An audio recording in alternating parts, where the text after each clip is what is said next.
Bienvenue dans cette vidéo.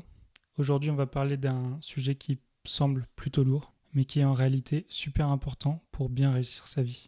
On va parler des 5 plus grands regrets des personnes en fin de vie. Alors pourquoi en parler ? Parce que comprendre ces regrets, ça peut nous permettre de mieux vivre ici et maintenant. Avant de commencer, je vous invite à vous abonner à la chaîne YouTube et à liker cette vidéo pour m'aider. Ça vous permettra aussi de ne pas louper mes prochaines vidéos. Je vous ai également préparé le résumé de cette vidéo dans le premier lien en description. C'est en bonus via l'accès à l'infolettre méditation. Et c'est parti pour le sujet du jour. En 1, ne pas avoir le courage de vivre une vie fidèle à soi-même. Beaucoup trop de gens réalisent trop tard qu'ils ont vécu une vie par rapport aux souhaits des autres et pas à leurs souhaits. Imaginez une dame par exemple qui a toujours voulu être artiste et qui a choisi des études de droit pour faire plaisir à ses parents. Au bout de quelques années, elle se rendra compte qu'elle n'est pas heureuse au travail. Alors comment l'éviter ? Tout d'abord, prenez conscience de ce qui vous plaît, quelles sont vos passions, qu'est-ce qui vous fait vibrer, et n'ayez pas peur de suivre votre propre voie, même si elle est différente de ce que les autres attendent de vous. 2. Avoir trop travaillé. C'est un classique. Imaginez un cadre supérieur qui a passé 20 ans dans sa boîte, à enchaîner les heures sup, les week-ends. Il a peut-être même raté les premiers pas de sa fille, les moments importants en famille. Comment éviter ça ? Fixez-vous un équilibre vie perso, vie pro, avec des limites claires. Apprenez à dire non quand c'est nécessaire. Et surtout, rappelez-vous que sur votre lit de mort, ce sera probablement pas le dossier que vous n'avez pas rendu à temps qui vous tracassera, mais plutôt un moment passé en famille. 3e regret, ne pas avoir exprimé assez ses sentiments. Combien de je t'aime, de merci, de pardon non dit ?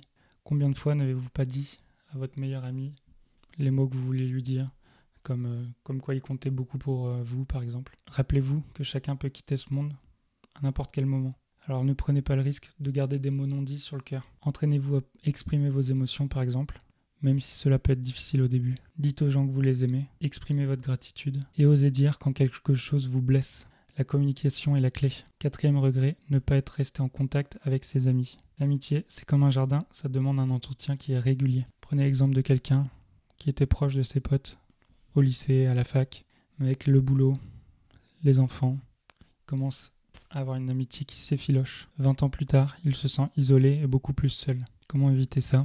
Mettez des rappels dans votre téléphone pour penser à prendre des nouvelles régulières de vos amis. Organisez des appels vidéo ou même des retrouvailles s'ils habitent loin. Ça demande du temps, de l'énergie, des efforts, mais ça vaut le coup. 5e regret, ne pas s'être autorisé à être heureux. Cela peut paraître bizarre comme regret, mais c'est super fréquent. Par exemple, une personne qui a toujours vu le verre à moitié vide, qui s'inquiète constamment de l'avenir, qui se concentre sur les problèmes plutôt que sur les bonnes choses de la vie. À la fin, elle se rendra compte qu'elle pouvait profiter davantage avec de tout petits efforts. Alors entraînez-vous à avoir plus de gratitude. Chaque soir, par exemple, vous pouvez noter sur une feuille, sur un carnet, 3 choses positives qui sont arrivées dans la journée. Et on ne demande pas des choses exceptionnelles. Un rayon de soleil, un sourire. Apprenez à lâcher prise sur ce que vous ne contrôlez pas. Ça fait partie de la philosophie du stoïcisme. Et n'oubliez pas que le bonheur se cache dans plein de petits moments du quotidien. On vient de faire le tour des 5 regrets des personnes en fin de vie. L'idée, c'est pas de vivre avec ces regrets-là en tête constamment, mais plutôt avoir un guide pour vous orienter vers une vie un peu meilleure. Commencez par vivre de manière authentique, accordez du temps aux choses qui comptent pour vous, exprimez vos sentiments, chérissez vos amitiés et autorisez-vous à être heureux.